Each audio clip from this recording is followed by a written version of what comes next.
Hey, what is up, everybody? This is Steve the Breach coming to you here today. I've been making a lot of videos talking about, SummerSlam histories of the past. And I think, honestly, when it comes to, one of the biggest misses from SummerSlam past was SummerSlam 1996. Shawn Michaels versus Vader. Vader was really looked at as a second chance in his career. Of course, everybody knows the story of him getting fired from WCW for him getting in a fight backstage with Paul Orndorff. Paul Orndorff knocked him out wearing flip-flops in the locker room of center stage. And of course, that's why Vader would not be a part of War Games with the Team Hogan, and they used the whole thing of Vader going AWOL. And Vader went to Japan for a while, and Vince McMahon looked at him and said, "Hey, I can dust this guy off and I can make something out of this guy." And he debuted at the Royal Rumble. In the Royal Rumble, you can look that they were looking to push him really strong. He basically threw 4 guys out and was eliminated by Shawn Michaels. He did the heel thing of once he got eliminated, it was like, "Oh, hell nah." And he jumped back into the ring and basically took out everyone that was left in the Rumble, including Shawn Michaels himself.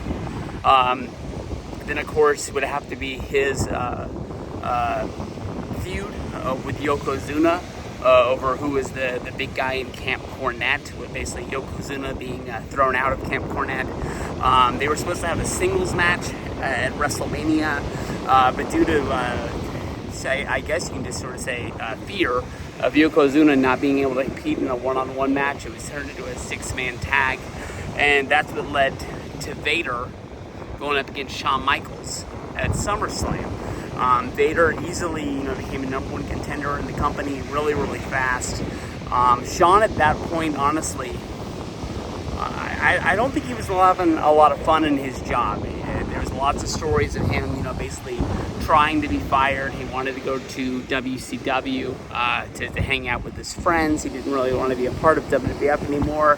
I don't think him and Bret the Hitman Hart had the huge problems that would be coming down the road a year later.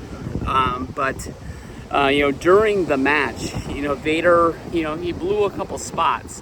And Shawn Michaels, I think, was trying to, kind of flex how much stroke he had in the company. And he threw a temper tantrum in the ring during the match, a lot like how I talked about in the ladder match of SummerSlam 1995 with Razor Ramon, when he slipped and he came up in the ladder.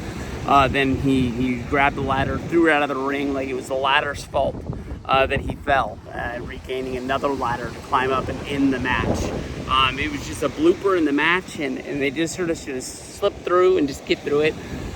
When you're watching, I think it has a good story, the SummerSlam 1996 match.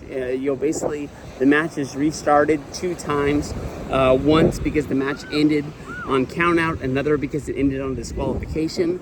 And they used the whole storyline that Vader is using this match to become WWF champion. He doesn't want to just beat Shawn Michaels. He wants to, be the number 1 guy in the company. He wants to take reign of being, the number 1 guy.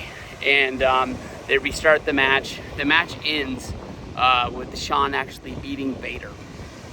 They were supposed to go to Survivor Series, where they would do another singles match, this time Vader getting the better of Shawn Michaels. And you can look at the In Your House, I believe it is from December of that year. Its name is It's Time, which is funny because you're thinking of it like, it's time, it's Vader time. And Vader, basically, after Shawn Michaels went to the back and talked to Vince McMahon after SummerSlam 1996, Vader's push is gone. It is nowhere to be found. And what could have been with Vader being in the company at that time.